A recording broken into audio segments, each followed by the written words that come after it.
The chamber was restless. Papers shuffled, voices rose and fell, and the air carried the thick weight of partisanship that had gripped Congress for years.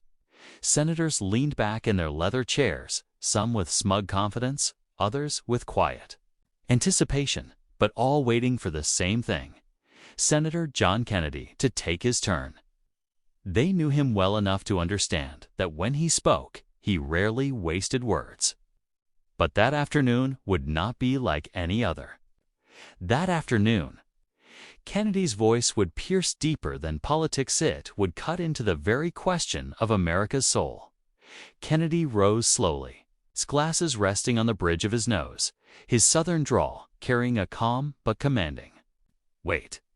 He looked around the chamber, not at the cameras, not at his colleagues' polished faces, but beyond them, as though he was speaking to every American listening from their homes. The floor went quiet. For a moment, even the constant buzzing of reporters tapping on laptops stilled. Everyone expected another round of statistics, sharp wit, or political banter. But Kennedy had something different. He began not with accusations, but with a story. "When I was a boy in Louisiana," he said softly, "my father would take me by the hand on Sunday mornings and lead me into a little white church that had seen better days. The roof leaked, the pews creaked, but the people inside, they sang with a fire in their souls. They didn't have much, but they believed in something bigger than themselves. They believed in the America of wealth or power, but the America of neighbors who'd give you their last loaf of bread if you were hungry. I remember asking my father once, 'Why do they sing so loud when life is so hard?' And he said, 'Son, because they know their voices matter to God, and they hope their voices still matter to their country.'" The chamber was silent. Even his political opponents shifted uncomfortably, sensing where he was going. Kennedy then leaned forward, his voice steady but rising with conviction.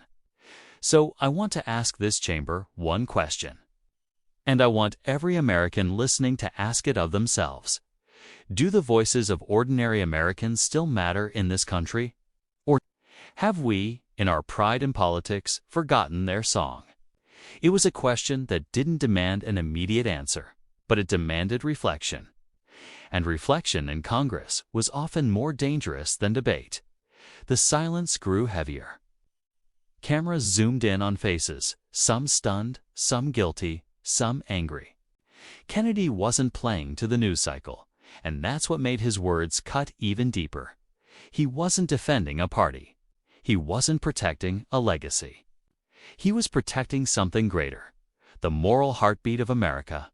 As the minutes passed, continued, weaving through stories of farmers who couldn't keep their land, veterans who felt abandoned after giving everything, children sitting in schools with broken ceilings and broken promises.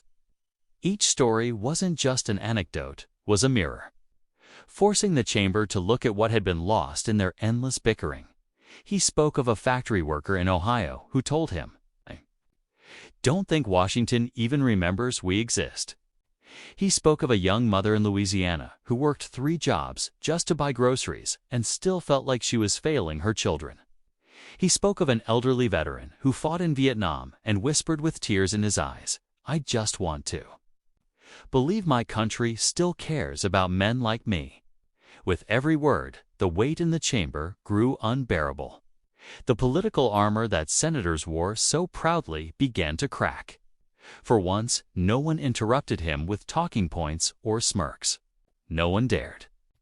Because Kennedy wasn't speaking as a politician, he was speaking as a man carrying the stories of the forgotten. And then, in a voice that was almost a whisper, he returned to his one haunting question. What good is all our power, all our money, all our laws, if America loses its soul?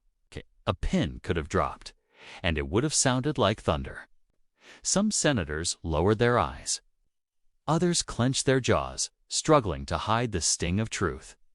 Even the speaker sat frozen, his gavel untouched. Kennedy ended not with fire, but with quiet conviction.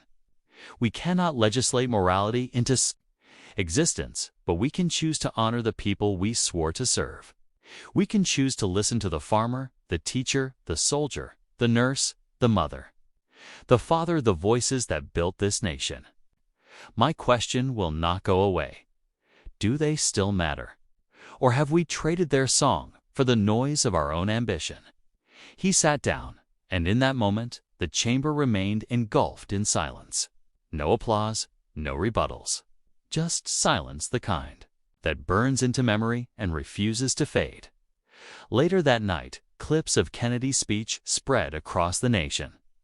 Some called it grandstanding, others called it bravery. But for millions of ordinary Americans, it was something else entirely. It was the sound of someone finally asking the question they had been screaming into the void for years, in coffee shops, in truck stops, in quiet kitchens.